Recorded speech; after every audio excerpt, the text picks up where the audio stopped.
2:07 a.m. Arabian Sea. The deck lights are dimmed to a dull amber. Salt hangs in the air. You can taste it when you breathe. A sailor braces one hand against a bulkhead as the ship rolls. Just a few degrees, nothing dramatic. Still enough to make your boots slide half an inch before catching. Forward, beneath layers of steel, 96 vertical launch cells sit open and empty. No heat, no residual smoke, just hollow tubes. 12 hours earlier, the last Tomahawk left cell 96. The hatch snapped shut. Someone logged the shot. Someone else checked the panel twice. Then nothing. Now the ship turns. Not sharply, just a slow, deliberate swing of the bow. Away from the Iranian coastline, away from the target grid, away from the fight. No alarms, no damage control teams running, no fire. The radar is still painting the sky. The combat system is still alive. Every console lit, every operator at their station. But there is nothing left to fire. A $2.5 billion destroyer, built to project force across continents, is now just moving south. 2,000 nautical miles to the nearest crane that can reload it. No workaround, no backup system, no improvisation. Just distance and time. And here's the part most people miss. This isn't a failure. This is exactly how the system was designed to work. Walk down into the missile deck and you start to understand why. The Mark 41 vertical launch system isn't complicated to look at. It's just a grid of steel cells. Rectangular, tight, unforgiving, about 25 inches across. Barely wider than the canister that slides into it. There's no room for error, not even a little. Each Tomahawk sits inside a sealed canister, over 6 meters long, weighing roughly 3,500 pounds. Inside that tube, a turbojet engine, guidance electronics, a solid rocket booster, and a warhead packed with high explosive. It's not cargo, it's a controlled detonation waiting for a command. At port, reloading is routine. A crane, bolted into concrete, lowers the canister straight down. The operator watches alignment marks. The canister slides in clean. No sway, no drift. Gravity does the work. The ground doesn't move. Now take that same operation and move it out here. The deck shifts under your feet, not violently, just constantly. Up, down, tilt, correct, repeat. 6 directions at once. Suspend that same 3,500-pound canister from a cable and it doesn't hang still. It swings. Slow at first, then wider. A pendulum building its own rhythm, slightly out of sync with the ship. You try to guide it. You don't really control it. The clearance between the canister and the cell wall? Inches. At sea state 3, nothing extreme. That swing is already too much. The canister drifts off axis. Steel edges touch, then hit. And inside that canister is fuel, propellant, explosives. There's no margin for close enough. So the Navy made a decision years ago, quietly, no headlines. They stopped trying to reload at sea. Early destroyers had small cranes, strike-down systems, limited, fragile. They took up space, reduced missile count, and even then, they couldn't reliably handle full-weight Tomahawks. So the cranes were removed. 6 more missile cells added instead. More firepower, less flexibility. At the time, it made perfect sense, because the assumption, never really questioned, was simple. You wouldn't need to reload, not before the war was already over. The trade that looked smart, until it didn't. Stand on the bridge and look forward. The VLS grid sits flush with the deck. Clean, dense, efficient, 96 cells. That number mattered. It still does. Back in the late 90s, the calculation was simple. More missiles on board meant more targets serviced before you had to leave. Remove the cranes, gain 6 additional cells. A straight exchange, flexibility for volume. At the time, no one expected a destroyer to burn through its entire magazine in days. But that's exactly what happens at high tempo. You're not just launching Tomahawks. You're firing SM-2s, SM-6s, ESSMs, defensive interceptors layered over offensive strikes. Every incoming threat eats into the same finite grid. There's no separation, no reserve, one shared magazine. You can feel it in the Combat Information Center. The rhythm changes after the first wave of launches. At first, it's controlled, deliberate. Target packages, timelines. Then it compresses.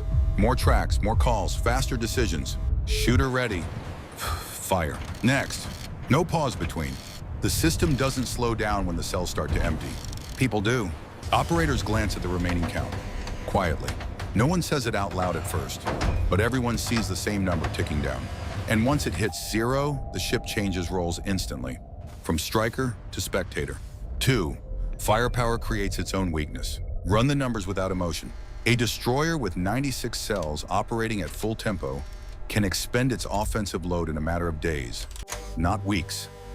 Days. Now scale that across a task force. 10 ships on station.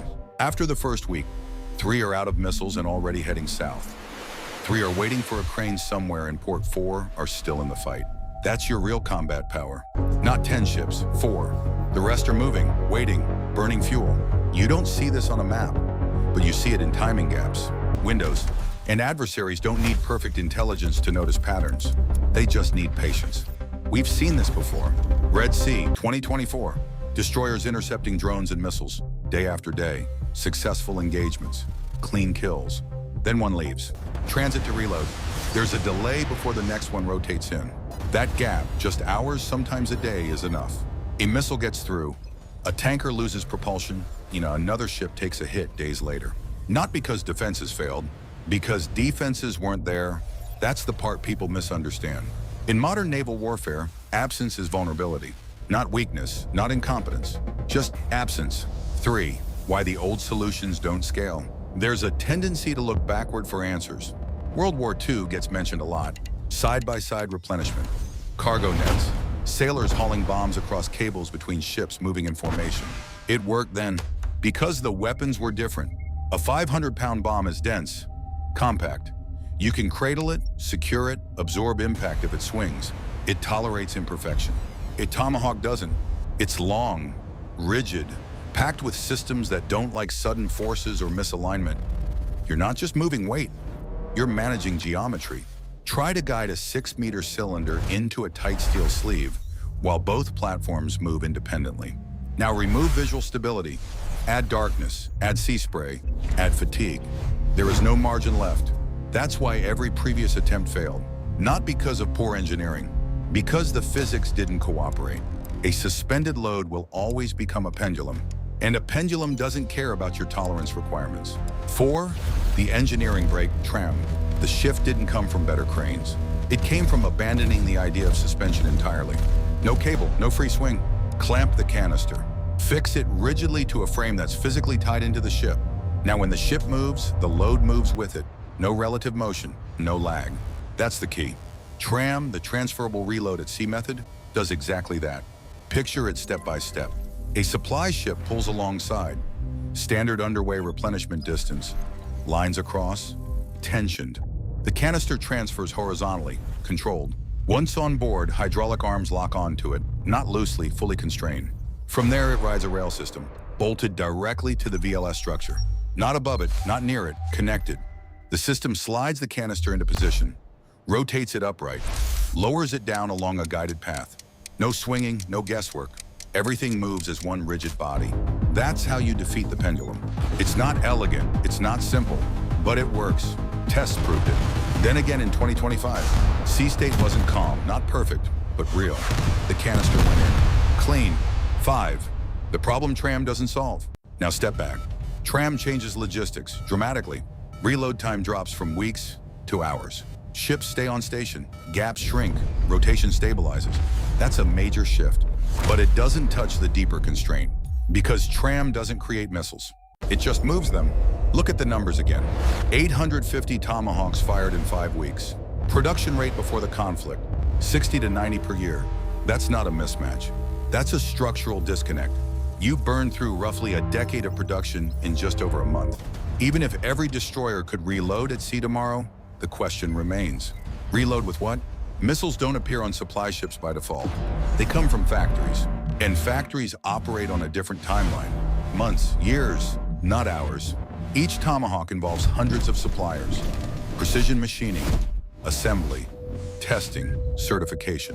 You don't double that overnight. You don't surge it like software. You build capacity slowly, which means the real bottleneck isn't at sea. It's on land, inside production lines that were never designed for this pace. 6, the asymmetry no one talks about. One number matters more than any other in this entire system. Time to build, up to 18 months. Time to fire, roughly 12 seconds. That gap defines everything. Every launch draws from a reservoir that refills slowly, painfully slowly. You can optimize tactics, improve reload systems, rotate ships more efficiently. None of that changes the fact that consumption massively outpaces production in high-intensity conflict. And once the reserve is gone, the system doesn't degrade gracefully. It just stops. Not because the ships failed, because the pipeline behind them ran dry. Step back from the ship for a moment. Forget the deck, the radar screens, the missile cells. Look at the timeline instead. 5 weeks of sustained combat. 850 precision strikes launched. Now stretch that line backward through warehouses, depots, assembly lines, subcontractors you've never heard of. Small factories machining components that take weeks to produce and seconds to destroy. That's where the real system lives. Not at sea, on land, and it's slower than anyone wants to admit. 1. Industrial capacity is the real weapon. We tend to measure power in visible things, ships, aircraft, missile counts. But those are outputs. The real measure is how fast you can replace them. World War II made this brutally clear. The United States didn't win because it had better ships at the start. It won because it built more ships, faster than anyone else could sink them. That same logic applies here. Except now the ship is a precision missile with thousands of components and a global supply chain. You can't surge that overnight. You can't improvise it in the field. You either built the capacity years in advance, or you didn't. And if you didn't, no amount of tactical brilliance at sea will compensate. 2. High-tech warfare has a hidden fragility. Precision weapons create an illusion. Clean strikes, minimal collateral damage, surgical effects. It feels controlled, efficient. But that efficiency hides a dependency on constant resupply of highly specialized systems. The more advanced the weapon, the harder it is to replace. A drone swarm can be rebuilt quickly. A cruise missile, not so much. So paradoxically, the more sophisticated your military becomes, the more fragile it is under sustained pressure.